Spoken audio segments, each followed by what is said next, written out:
Mais uma vez, muito obrigado pela oportunidade. É um prazer estar falando com você e com seus ouvintes também. Foi uma reunião muito produtiva. O vereador Alex da Farmácia foi quem presidiu. Um assunto que vinha chamando a atenção já há tempo era a questão de definir rumo com relação àquela bendita e ainda continua discutida local e de caminhão horário que tem que descarregar e carregar. E agora, daquela solicitação que foi feita lá atrás, a dona Ângela, e depois, com a concordância, já eleito prefeito Balardim, hoje prefeito, de que nós encaminhássemos a Câmara de Vereadores pedindo a prorrogação, então, de mais um ano, de maneira que se pudesse discutir, trocar ideia com transportadores, com os embarcadores, com todos aqueles que estão envolvidos no processo, de maneira a realmente resolver esse problema. Que os caminhões não podiam parar, era uma lei muito seca, muito dura, estava no plano diretor, sem dúvida, mas é justamente a partir daquele momento que o plano diretor estabeleceu no seu artigo de que seria assim, nós procuramos conversar com a comissão, fomos atendidos, eles nos permitiram prorrogar por um ano, não se consolidou durante todo esse ano a maneira como deveria ser feita, mas enfim tinha que se dar um rumo. E é o que fizemos através da Câmara de Vereadores hoje, aceitando o que nós propusemos é que para a prorrogação ocorresse até 20 de dezembro deste ano de 2025 e durante todo esse período, então, estudássemos e vamos ter que estudar a questão dessa situação de carrega e descarrega, quais os veículos que chegam, quais os veículos onde podem ficar estacionados, como essas cargas vão chegar ao destino, se vão ter tempo de construir, e é o que nós pensamos também, num ponto de descarga fora do centro, de maneira que possa o caminhão grande descarregar e aí fazer uma distribuição por veículos médios e pequenos. Foi bem encaminhada pelo vereador Alex da Farmácia, foi muito calma. Tivemos a oportunidade também de colocar aquilo que vem do SESC-Senat já consolidando o início e o encaminhamento das obras da nossa unidade. Foram assuntos que nos permitiu, com aqueles que lá estiveram, também conhecer através da Câmara o que se tratou e o que se pretendia, e é o que nós temos pela frente, que vem também, que eu entendo, através de um projeto que já pensa o prefeito Balardim, de se tratar da mobilidade urbana, que é uma coisa carente e necessária há muito tempo aqui em Cachoeira. Pois é, essa mobilidade urbana, já se falou muito sobre ela o ano passado, o ano retrasado. Existe um projeto, inclusive, com a colaboração da Universidade Federal de Santa Maria, e para isso existe a academia, exatamente para colaborar com os municípios onde as universidades estão inseridas. Esse projeto está pronto, pelo que a gente sabe, dependendo somente de alguns ajustes e talvez aprovação da Câmara ou dessa nova administração do Paço Municipal. Essa junção de ideias nós temos que colocar. O projeto de mobilidade urbana da Universidade Federal de Santa Maria, aqui de Cachoeira, da sua área de engenharia, foi muito bom, eu tenho ele todo comigo, todos os detalhes, ele mostra a Cachoeira dos tempos passados, recentes e aquilo que se prepara para o futuro. Já temos nesse sentido já um horizonte por onde deve seguir e evidentemente que esse assunto tem que ganhar corpo para que se trabalhe junto à Câmara Municipal, ouvido também o prefeito Balardim e as suas secretarias, de forma que aproveitando isso que tem, já por parte da universidade, facilitar bastante, porque ela coloca a Cachoeira, analisa as situações que nós temos interno, isso veja que não é um assunto de agora, não é um estudo de agora há pouco tempo, não. É um assunto que eles fizeram já com um tempo, vendo a cidade de Cachoeira como era e também o que seria, o que está sendo a cidade de Cachoeira com relação a essa questão da mobilidade urbana. Nós temos um trânsito de 3 ruas, 3 avenidas, que começa lá em cima, vai descendo, velocidade sem controle, entradas inadequadas, saídas de prédios descarregando, os veículos estão interrompendo o trânsito das ruas para descarregar e carregar. Tudo isso é preciso levar e as pessoas tiverem também um acesso melhor, mais segurança, principalmente a população que ocupa as ruas da cidade. Com os lojistas, todos nós devemos, eu entendo, não é que nós, da parte do transporte, da BTC, do SESC-Senat, queremos encaminhar dentro da nossa ideia, do do que pode dar. Nós podemos trazer a ideia que tem de outros lugares, como já temos dentro de outras cidades aqui no Rio Grande do Sul mesmo, e discutir com todos aqueles interessados no melhor da cidade de Cachoeira, que é discutir uma mobilidade urbana pacífica, definida e oportuna, de maneira que todos possam ser beneficiados, a sociedade também ter mais tranquilidade quando está transitando pelas ruas.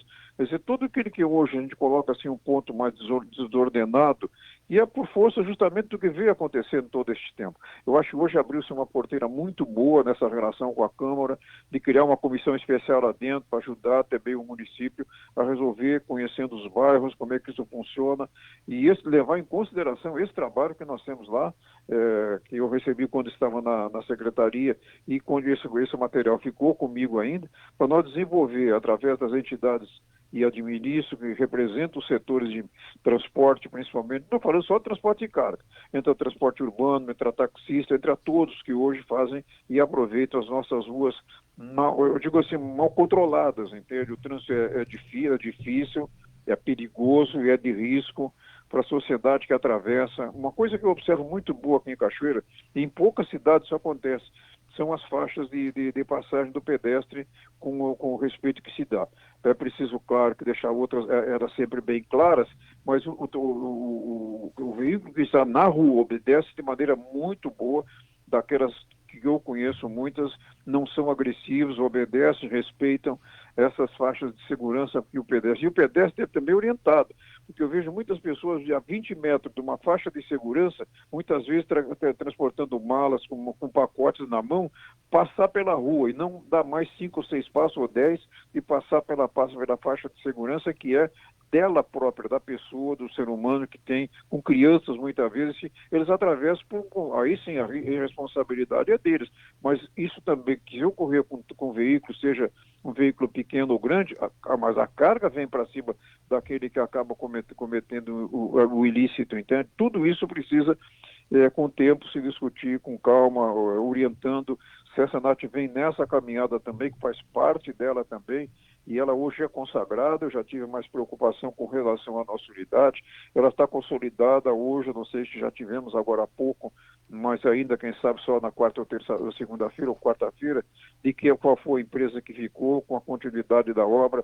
São 3, uma de Goiás, uma de Brasília e outra de Minas Gerais. E elas, numa dessas 3, hoje deve ter sido escolhida a que vai dar continuidade do nosso Senat aqui em Cachoeira. Bom, de qualquer maneira, quando se fala em mobilidade urbana, a gente sempre pensa nas principais avenidas, como o senhor mesmo falou. Quais são? A Avenida Brasil, a Júlio de Castilhos, né? E também a Saldanha Marinho, que hoje recebem o maior fluxo de caminhões de carga e descarga. Mas nós temos também, depois das 7 de setembro, não tão intenso, em horários de pico, e também algumas ruas que poderiam servir de escape para motoristas de carros mais leves, que seriam a Pinheiro Machado e a Dom Pedro. Mas parece que o cachoeirense também não aproveita essas ruas de escape. O que eu vejo nas ruas, e eu ando pelas ruas da cidade, das piores que nós temos é a Pinheiro Machado, porque ela é uma rua de risco, desde o Cândido até aqui embaixo, parece uma pista de corrida, para os veículos pequenos, principalmente motos, etc. Isso é uma desgovernança, eu posso dizer.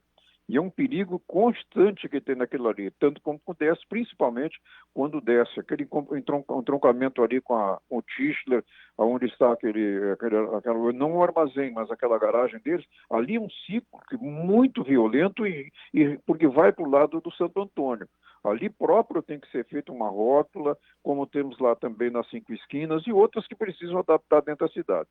E uma outra que eu coloco hoje também é a questão da Marcelo Gama.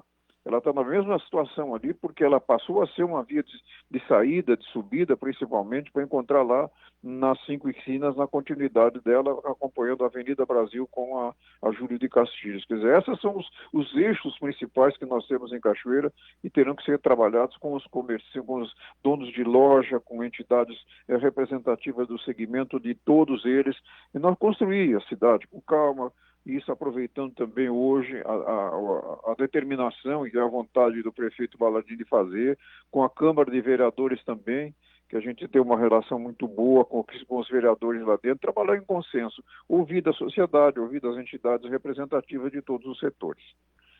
Tá certo, então. Olha, e como é que estamos de projeto de SESC Senat, doutor Pedro, já que uma nova licitação, depois que a primeira empresa faliu, desistiu, e nova licitação foi aberta aí para a conclusão da obra? Está definindo hoje, ou agora não tenho informação, me parece que eles tinham 48 horas para entregar os documentos, 3 delas, que era uma de Minas Gerais, como eu disse, uma de Brasília e outra de Goiás, e foram as que estiveram lá como as primeiras colocadas, ou as escolhidas, e entre elas aquelas que completaram a documentação que vai ser escolhida. Esta é com relação ao nosso SESC Senat. E ele continuará o que está previsto dentro do cronograma do SESC Senat Nacional. Participei também da reunião de Brasília no último dia 10 de dezembro, e o cronograma todo do ano é colocado numa tela, que é a programação do SESC Senat Nacional, de todos os eventos a nível nacional. E a nossa está bem marcada, era uma preocupação que eu tinha, 25 de outubro é o término para que nós tenhamos a obra concluída. Uma questão que eu pretendo trabalhar na semana que vem é a nossa relação com o DENIT, com relação ao acesso ao SESC Senat, para quem está lá em cima, naquela rodovia que desce lá do Rouba, que vem de Cabrais, né? Ali é uma entrada à esquerda para o SESC Senat. Quem sobe à direita não vai ter problema, mas quem faz aquela rótula para acessar o SESC Senat tem também uma participação do DENIT naquele sentido, e a semana que vem já pretendo buscar um encaminhamento de uma solução que acompanhe o reinício da obra, porque o que facilita também nessa obra hoje é que muito material já está estocado ali, todo ele de material que estava pronto para ter continuidade com a empresa anterior, que acabou ficando, evidentemente, em todo o histórico que o SESC Senat fez do material que tinha à sua disposição. O que eu vejo hoje é o simulador, como eu digo, que para mim é um dos grandes investimentos que se faz dentro do SESC Senat, é o simulador. Ele precisa ser ocupado, aproveitado na preparação e qualificação dos nossos motoristas, eles de todas as categorias. Então, eu me sinto hoje muito, muito leve, muito alegre com relação àquilo que hoje construímos com relação à Câmara.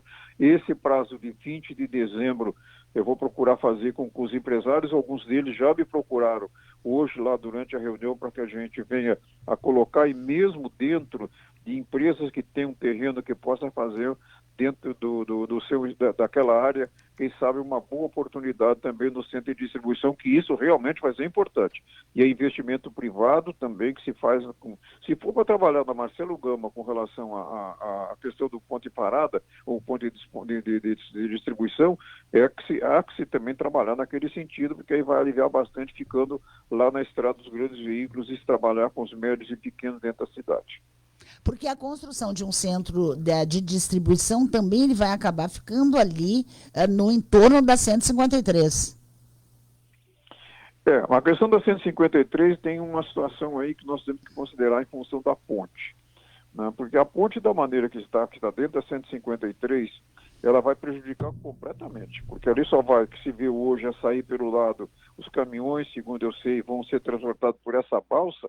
Não, mas a 153, que é uma rodovia de fluxo, para nós muito importante, ela vai ser, nesta passagem da ponte, prejudicada. Porque o que é a 153 para as pessoas que acompanham isso aí? É uma rodovia que nasce em Aceguá, ela vem buscando em trechos, ela passa a Aceguá, passa ali na direção de Bagé, vem fazer entroncamento na 290, ali perto na entrada para Caçapava, ela ali para 290, a 153. E depois ela vem encontrar aqui no Papagaio para pegar a Cachoeira. É um trecho, e aí ela vai embora picoteada até Fortaleza.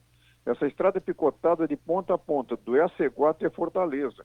E ela tem pequenos pontos, por isso que ela é bem conservada, porque no trecho dela o planejamento de governo é no sentido de que os recursos estejam para todo o trecho. E aproveito, e realmente a gente vê que é uma estrada mais bem conservada. Essa é uma estrada que vai ter chamado a atenção, mas que hoje, da maneira como ela está, se a ponte com esse 1 ano e meio, mais ou menos 2, ela não vai ter facilidade para nós ali. Então, esse giro que nós vamos ter, é preciso que essa logística também seja analisada com a 287, que vai receber muito tráfego. A 403 CE, que nós vamos ter este ano consagrada também, porque ela vem também do Porto de Rio Grande, ela passa Rio Pardo, passa Pantano para chegar aqui em Cachoeira. Essa é uma via que nós temos de opção. A 287 não, a 287 ela começa e vai embora, quer dizer, vai até o Porto de Rio Grande, mas como sobe também em direção ao oeste, a subida em direção oeste catarinense, mas ela sai ali perto de São Cepé, por ali na 392, vai passar Caçapava via o Porto de Rio Grande. Essa é uma estrada estratégica e pedagiada, né? E outra também é acompanhar a questão do pedagiamento, que seguramente vem, eu vejo como já determinado, desde Eldorado até Uruguaiana, são 738 quilômetros, essa rodovia vai ser concessionada até Uruguaiana, porque na ocasião e no tempo que eu participava do Fórum do Ministério da Infraestrutura com o ministro Tarcísio, hoje governador de São Paulo, o planejamento que eles tinham no Ministério dos Transportes era via o Pantano, e depois eu coloquei numa ocasião para ele, para um pedido que me faziam aqui de Cachoeira, a 153, entrando em Cachoeira. Numa ocasião que eu conversava com ele, não é cobrando, mas chamando a atenção sobre isso que nós havíamos falado, ele me disse: Pedro, nós vamos andar nós vamos andar com a duplicação até a 392, que é a que vai passar por Caçapava e o Porto de Rio Grande. E mais tarde, então, veio a ideia e o desejo de que concessionada ela vá desde Eldorado até Uruguaiana e dali segue em direção à Argentina. É esse o traçado todo que está ao nosso redor. Uma outra questão levantada no momento, e há recursos, porque o governo está estabelecendo recursos muito imediatos, é com relação à ferrovia. Então, se algumas pessoas não compreendem, não entendem que a ferrovia é importante. E o governo está botando em torno de 5.700 só para aplicação nas concessões rodoviárias. Nós temos um imbróglio aqui na nossa região com a Rumo. Falei com o deputado Pimenta, na ocasião que estava lá ele ainda secretário da ministra, sobre a questão da Rumo aqui, porque a Rumo é sediada lá em Curitiba. Quando a Rumo levantou aqui perto aqui na nossa vizinha aqui perto de São Lourenço, quando levantou os trilhos, eu recebi um pedido para que me reportasse a Rumo lá em Curitiba. E eu fiz encaminhando para eles, e que na Ferreira nós tínhamos tido esse problema, a água levantou os trilhos e tudo, e a resposta que eu tive da Rumo, que ela estava primeiro atendendo todo o seu pessoal para depois tratar desse assunto. E isso continua até hoje. Depois, falando com o ministro, com o secretário na época, ministro Pimenta, tem um imbróglio do governo federal com a Rumo. E a Rumo deve para o governo federal, e é esse desconcerto que está nos fazendo e nos prejudicando, de fazer com que ela receba outra vez a movimentação de parte da ferrovia aqui, que passa por Cachoeira do Sul, e não é só aqui. Em outros lugares hoje está dando preferência o governo investimento na ferrovia, isso é o que está se vendo agora. Tá, eu tenho certo. projetado para vir para cá, o Vilaça, eu tenho falado com ele, que é quem controla, quem acompanha o trilho dentro da Confederação Nacional de Transportes, na área específica, para nós conversar com Cachoeira e a região toda do que significa o trilho, como é que ele é e a importância que ele tem para nós aqui. Tá certo. Pedro Lopes, conselheiro e também ex-presidente da Associação Brasileira de Transporte de Carga, o homem que entende tudo sobre transporte. Obrigada mais uma vez pela participação, pelas informações aqui no Conexão 99. Bom final de tarde para você.